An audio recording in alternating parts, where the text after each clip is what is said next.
بسم اللہ الرحمن الرحیم نحمده ونصلی ونسلم علی رسولہ الکریم۔ آج 10 محرم الحرام ہے اور آج کی تاریخ میں بہت سے واقعات ہیں، لیکن آج عام طور پہ سیدنا حسین رضی اللہ تعالیٰ عنہ کا ذکر کیا جاتا ہے۔ قصہ گوئی اور نفس قصہ سنانا عام طور پر یہ مطلوب ہوتا ہے کہ تاریخ سے مناسبت ہے تو اس لیے سنا دیا جاتا ہے، لیکن اصل اس کی روح اور اس کی حقیقت کیا ہے عام طور پر سمجھایا نہیں جاتا۔ بس ایک دردناک قصہ ہے، اس کو سنانا ہے لوگوں کے دل نرم ہو جائے، بس اسی کے لیے استعمال کیا جاتا ہے۔ حالانکہ یہ اس تاریخ کے ساتھ ایک بہت بڑی زیادتی ہے اگر اس کو سمجھا جائے۔ حضرت علی کرم اللہ وجہ کے شہادت کے بعد حضرت حسن رضی اللہ تعالیٰ عنہ کو مسلمانوں کے اندر امیر اور خلیفہ منتخب کیا گیا، لیکن حضرت حسن رضی اللہ تعالیٰ عنہ کو آپ صلی اللہ علیہ وسلم نے فرمایا تھا، اے حسن، اللہ تعالیٰ تیری وجہ سے مسلمانوں کے 2 گروہوں کو آپس میں ملا دیں گے۔ چنانچہ حضرت حسن رضی اللہ تعالیٰ عنہ 6 مہینے تک مسلمانوں کے خلیفہ رہے، اور اس کے بعد شام میں جو حکومت تھی سیدنا حضرت معاویہ رضی اللہ تعالیٰ عنہ کی حکومت تھی، حضرت حسن نے حضرت معاویہ کے ساتھ رضی اللہ تعالیٰ عنہ کے ساتھ معاملہ کیا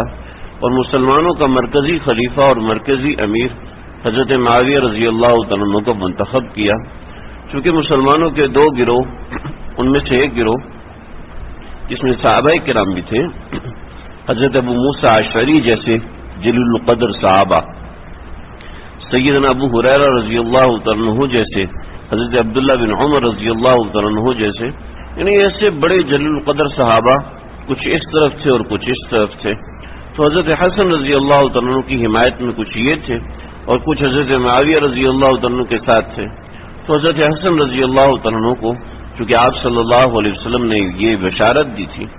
تو اس کا ظہور ایسے ہوا کہ حضرت حسن نے حضرت معاویہ رضی اللہ تعالیٰ عنہ ان سے معاملہ کیا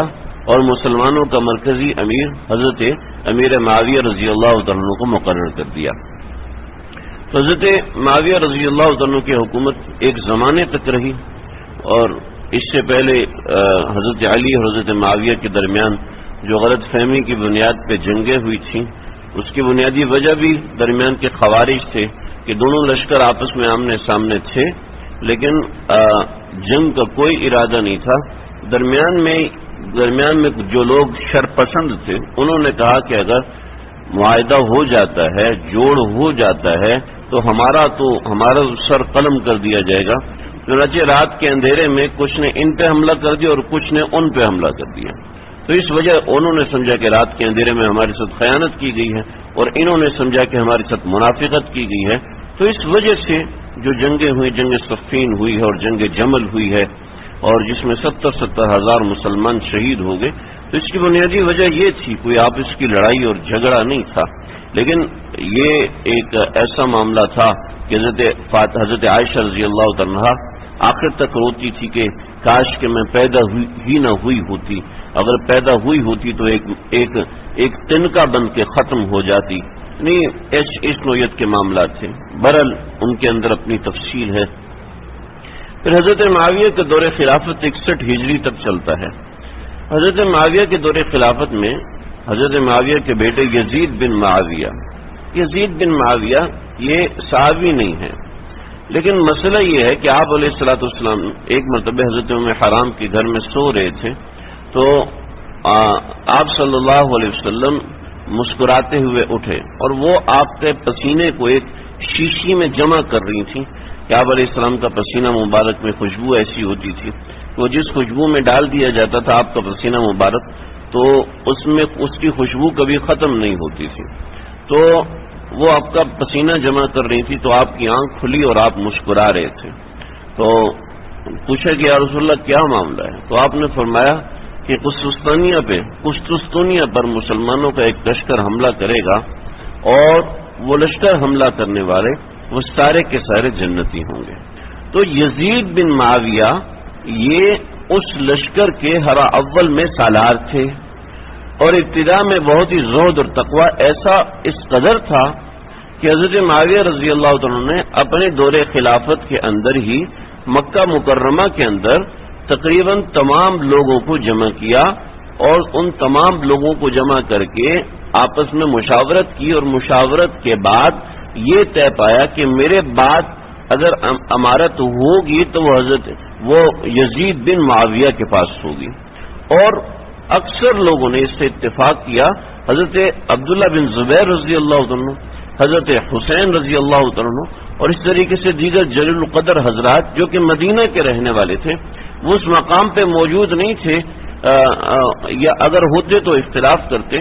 لیکن جب مدینہ میں تشریف لائے تو یہ حضرات تو کوفہ میں رہتے تھے، مدینہ میں تو رہتے نہیں تھے، چونکہ حضرت علی نے حضرت عثمان کی شہادت کے بعد مدینہ کو دارالخلافہ کے طور پہ چھوڑ دیا تھا تاکہ آئندہ اگر فسادات ہوتے ہیں تو مدینہ شریف اس میں متاثر نہ ہو۔ چنانچہ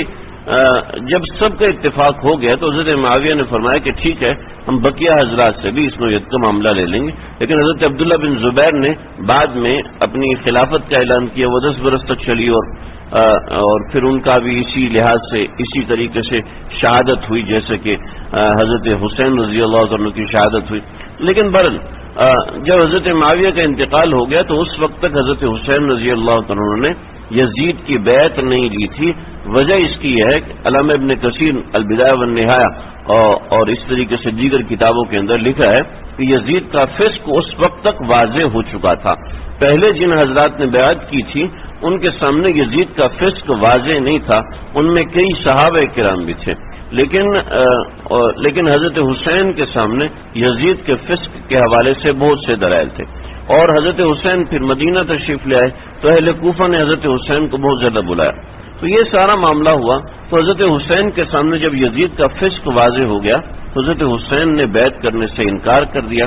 اور حضرت عبداللہ بن عباس، مسلم بن عقیل اور اس طریقے سے دوسرے لوگوں نے بہت زیادہ منع کیا۔ کچھ حضرت حسین کے کاز کے ساتھ شامل ہو کے کربلا کی طرف نکل گئے، یعنی کوفہ کی طرف نکل گئے، اور جب کوفہ والوں نے اپنے خطوط سے انکار کر دیا کہ بھئی، اور وہاں پر دوسرے لوگوں کی تلوار کے سامنے، شمر کی تلوار اور ان لوگوں کی تلوار کے سامنے چپ ہو گئے، حضرت حسین نے وہاں سے کربلا کا رخ کیا، جہاں یہ ایک انتہائی غم اندوز واقعہ پیش آیا، اور نہ صرف یہ کہ شہادت بلکہ شہادت کے بعد بھی ان کی لاشوں کے اوپر گھوڑے چلوا دیے، اور اس طریقے سے اور بھی بہت ایسے کام ہوئے جس سے تاریخ بھی شرمندہ ہے۔ لیکن اس سارے کے اندر کیا مقصود ہے؟ سارے کے اندر آپ سمجھیں بڑے اہم اسباب، بہت اہم چیز ہے جو آج بڑی ضرورت ہے۔ حضرت حسین رضی اللہ عنہ، اگر آج کی زبان میں بات کریں، حضرت حسین نے بیعت نہیں کی۔ اب بہت سے لوگوں کو بیعت کا پتہ ہی نہیں بیعت ہوتی کیا۔ اچھا، اس زمانے میں بیعت کا ایک مزاج تھا، بیعت کا ایک رواج تھا، خلافت کی بیعت ہوتی تھی، یہ کیا ہے؟ اس کو کہتے ہیں ووٹ کاسٹ کرنا آج کے زمانے میں۔ تو سمجھیں کہ حضرت حسین رضی اللہ عنہ نے 18 اہل بیت اور اس کے علاوہ دیگر ملا کے 70 اصحاب جو کہ اہل بیت کی حفاظت کے لوگ تھے، ان سب کو شہید کروا دیا، اور سب کے سب شہید ہو گئے، جان کی قربانی دے دی، لیکن اپنا ووٹ غلط آدمی کو نہیں دیا۔ نیچے سمجھ میں آیا کہ اسلام میں سیاست اتنی اہم ہے کہ اپنے پورے خاندان کو ذبح کروایا جا سکتا ہے۔ چنانچہ یہ کہنا کہ اسلام اور سیاست ایک الگ چیز ہے، یہ واقعہ کربلا کا انکار ہے۔ اسلام نے سیاست کو بڑی اہمیت دی ہے۔ میرا کسی سیاسی پارٹی سے تعلق نہیں ہے، ہم یہ بات بڑے فخر سے کہتے ہیں، لیکن یہ بات بڑی غلط ترین بات ہے۔ ہمیں پتہ ہونا چاہیے کہ ہماری سیاست کے اوپر بیٹھنے والے لوگوں میں سے کون فساق ہیں، کون بے ایمان ہیں، کون فجار ہیں۔ دیکھیں جی، حضرت عبداللہ بن عمر رضی اللہ عنہ کے پاس نہیں، حضرت عمر بن عبدالعزیز کے پاس کسی علاقے کے گورنر کا انتقال ہو گیا تو 2 بندوں کے نام آئے کہ بھئی ایک یہ ہے اور ایک یہ، دونوں کی سی وی آئی، ایک یہ ہے اور ایک یہ ہے۔ یہ ہے انتہائی متقی پرہیزگار، انتہائی متقی ہے، اور اس کے ورع اور تقوی کی مثالیں دی جاتی ہیں، سارے لوگ اس کے گرد گھومتے رہتے ہیں، لیکن بات یہ ہے کہ اس میں انتظامی صلاحیت نہیں ہے۔ اور دوسرا آدمی ہے کہ وہ کوئی اتنا متقی پرہیزگار نہیں ہے، کوئی ورع اور تقوی والا انسان نہیں ہے، لیکن انتظامی کاروائی مینجمنٹ اس کے اوپر ختم ہے، یعنی بڑی اچھی مینجمنٹ کرتا ہے۔ کچن مینجمنٹ ہمیں آنی چاہیے، نوکری کی مینجمنٹ ہمیں آنی چاہیے، کاروبار کی مینجمنٹ ہمیں آنے۔ ہمارے ہاں نیک وہی آدمی ہوتا ہے جو گندا ہو، کپڑے اس کے میلے ہوں، ٹوپی اس کی میلی ہو، اور اس کے پاس پہننے کے لیے زیادہ کپڑے بھی نہ ہوں، بس وہ شخص نیک ہے کیونکہ وہ زاہد ہے، وہ پرہیزگار نہیں۔ یہ بات غلط ہے، بالکل غلط، 100% غلط ہے۔ ہاں، ہمارے آقا صلی اللہ علیہ وسلم فقر میں آپ صلی اللہ علیہ وسلم نے زندگی گزاری، لیکن اس فقر کا سیاست سے تعلق نہیں تھا، وہ فقر آپ کی ذات کی حد تک تھا، آپ نے سیاست کی حد تک فقر کو نہیں لایا۔ آپ صلی اللہ علیہ وسلم نے وہاں پر امیری کو پسند تھا۔ حضرت عثمان رضی اللہ عنہ نے اتنے پیسے دیے، وہ آپ سے اتنا خوش ہوئے، فرمایا آج کے بعد عثمان جو بھی کرے گا، عثمان جو بھی کرے، چاہے صحیح ہو چاہے غلط ہو، اللہ نے اس کی بخشش کر دی۔ وہ کس وجہ سے کی؟ ان کی ورع اور تقوی کی وجہ سے، سخاوت کی وجہ سے کی کہ حضرت عثمان نے پیسے لگائے تھے۔ تو انتظامی معاملات میں آپ علیہ الصلوۃ والسلام نے نمازوں کو پسند نہیں فرمایا۔ آپ علیہ السلام نماز اپنی جگہ پر اہم ہے، لیکن انتظامی معاملات میں انتظامی چیزوں کو پسند فرمایا۔ انتظامی معاملات میں ورع اور تقوی یہ ایک اپنی جگہ اہم ہے کہ ایماندار آدمی جو انتظام کرے گا وہ اچھا ہوگا، لیکن ایک آدمی میں صلاحیت ہی نہیں ہے۔ حضرت موسیٰ علیہ الصلوۃ والسلام تشریف لائے تھے اور وہاں مدین پہنچے، تو مدین پہنچنے کے بعد حضرت شعیب کے پاس ان کی بیٹی گئی، یہ بڑا قابل آدمی ہے، تمہیں کیسے پتا قابل آدمی؟ فرمایا انہ قوی امین، پہلے کہا کہ وہ کام کے اعتبار سے اچھا ہے، بعد میں کہا کہ وہ ایماندار ہے، بعد میں کہا کہ وہ ایماندار ہے، لیکن پہلے کہا کہ اس کو کام آتا ہے۔ تو حضرت عمر بن عبدالعزیز نے فرمایا کہ یہ جو متقی پرہیزگار ہے یہ تمہارے علاقے کو تباہ کرنے کے لیے کافی ہے، البتہ یہ جو شخص ہے جب اس پہ خلافت کی ذمہ داری آئے گی، لوگوں کی ذمہ داری آئے گی، اس کو احساس ہوگا، اس کا احساس اس کو ورع اور تقوی کی طرف لے آئے گا، لہذا اس شخص کو منتخب کرو، چنانچہ اسی کو منتخب کیا گیا۔ لہذا یہ سمجھ لیں کہ محض متقی پرہیزگار ہونا یہ سیاست کے لیے کافی نہیں ہے، سیاست کے لیے کافی ہے کہ دانش مندی بھی ہو، عقل مندی اور سمجھداری بھی ہو، لہذا عقل مندی اور سمجھداری ہوگی تب وہ سیاست کر سکتے، اور سیاست اسلام کا اتنا بڑا حصہ ہے کہ آپ خود اندازہ کیجئے کہ آپ علیہ الصلوۃ والسلام کا انتقال ہوا، اور انتقال کے بعد آپ صلی اللہ علیہ وسلم کی میت موجود ہے، 3 دن تک فیصلہ ہوتا رہا کس کو خلیفہ بنانا ہے۔ کہ اقتدار کے بھوکے تھے، سیدنا ابوبکر صدیق رضی اللہ عنہ اقتدار کے بھوکے تھے، حضرت عمر فاروق اقتدار کے بھوکے تھے، حضرت سعد رضی اللہ عنہ جو کہ انصاری صحابی تھے جن کے ہاتھ پہ بیعت انصار کر رہے تھے، وہ اقتدار کے بالکل نہیں۔ حضرت علی کے ہاتھ پہ بیعت ہونے کی لوگ کوشش کر رہے تھے، وہ اقتدار کے بھوکے تھے بالکل بھی نہیں، وہ اس بات کی اہمیت کو سمجھتے تھے، وہ اس بات کی اہمیت، حالانکہ مدینہ میں تو لوگ فاقے سے رہتے تھے تو اقتدار کون کرتا، لیکن وہ اس بات کی اہمیت کو سمجھتے تھے۔ کربلا کا جو واقعہ ہے یہ ہمیں سمجھاتا ہے کہ سیاست مسلمانوں کے اندر کتنی اہم ہے، ہم کس کو ووٹ دیتے ہیں یہ کتنا اہم ہے کہ ایک اتنے بڑے امت کے مقتدی شخص نے الحسن والحسین سیدہ شباب اہل الجنہ، جنت کے نوجوانوں کے سردار ہیں حضرت حسین،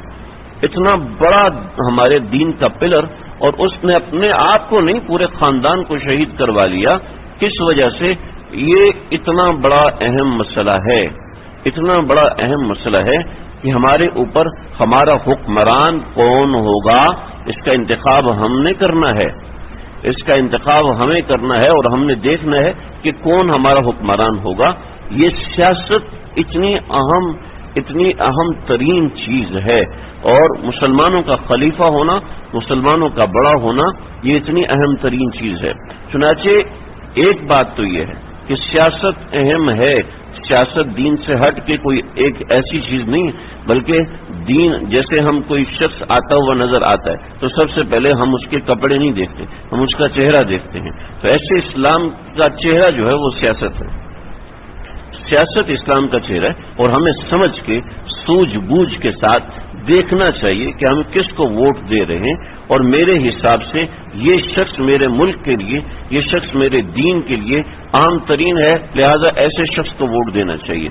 مجھے نہیں پتا کتنی پارٹیاں ہمارے ملک میں، کتنی پارٹیاں ہمارے کراچی میں ہیں، لیکن بنیادی مسئلہ یہ ہے، اور پتہ ہونا چاہیے کہ کون اس میں ایماندار ہے، کون اس میں سمجھدار ہے، کس پر ہمارے بڑوں کا اعتماد اور بھروسہ ہے، کس پر تجربہ کار اور دانشور لوگ اعتماد اور بھروسہ کرتے ہیں، اس کے مطابق اپنا ووٹ کاسٹ کرنا چاہیے، اس کے مطابق سمجھنا چاہیے، نمبر 1۔ نمبر 2، اپنا خلیفہ یعنی اپنا بڑا منتخب کرنے کی ہر ایک کو آزادی ہوتی ہے۔ اگر کوئی اس آزادی کو سلب کرے گا تو اس کا مطلب یہ ہے کہ جیسے حضرت حسین پر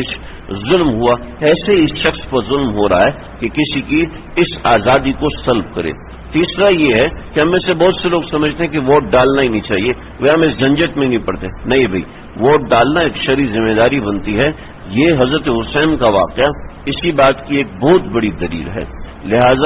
لہذا یہ سمجھ لیجئے، اس پہ کربلا کا جو پیغام ہے وہ ہمارے سامنے اتنا بڑا ہے، اور ہم اس کو سمجھیں کہ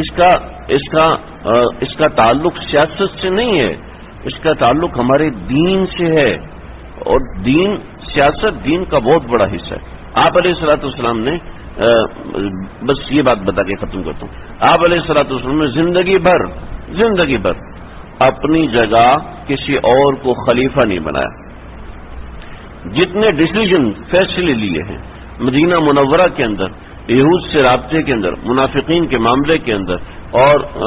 صلح اور معاہدوں کے اندر، جنگ بندی کے اندر، جنگ کرنے کے اندر، اور جنگ میں اٹیک کے حوالے سے جتنے آپ صلی اللہ علیہ وسلم نے فیصلے کیے، آپ نے خود کیے، صحابہ سے مشورہ ضرور لیا، لیکن فیصلے آپ نے خود کیے۔ یہ نہیں فرمایا کہ تم مشورہ کرو۔ ہاں، چند ایک مواقع آئے جس میں یہود نے کہا ہمارا فیصلہ کوئی ایسا بندہ کرے، فرمایا ٹھیک ہے، ہم آج اور تم فیصلہ کرو۔ چنانچہ حضرت معاذ نے فیصلہ کیا کہ جی ہاں، ان کے جوانوں کو قتل کر دیا جائے، ان کی عورتوں کو قید کر لیا جائے۔ آپ نے فرمایا کہ اگر مجھے اختیار دیا جائے تو تمہیں بھی یہ فیصلہ کر۔ یہ 1-2 فیصلے ہیں جو آپ صلی اللہ علیہ وسلم نے دوسرے سے کروائے، اور وہ بھی دشمن کے مطالبے پر کروائے اور وہی کے اشارے پر کروائے، ورنہ زندگی بھر سارے فیصلے آپ نے خود فرمائے۔ بعض مرتبہ مشورہ صحابہ کا آپ صلی اللہ علیہ وسلم کی منشا کے خلاف تھا، لیکن فیصلہ آپ نے خود کیا۔ یعنی فائنل اسٹیمپ جو ملک کے بڑے کی ہوتی ہے وہ آپ نے ہمیشہ خود لگائی، کسی دوسرے کو نہیں بنایا۔ اتنی اہم چیز ہے یہ کربلا کا واقعہ، ہمیں خاص طور پہ اس کی طرف توجہ دلاتا ہے۔ اللہ تعالیٰ مجھے آپ کو ہم سب کو سمجھنے کے عمل کرنے کی توفیق عطا فرمائے۔ واقعہ دعوانا الحمد للہ۔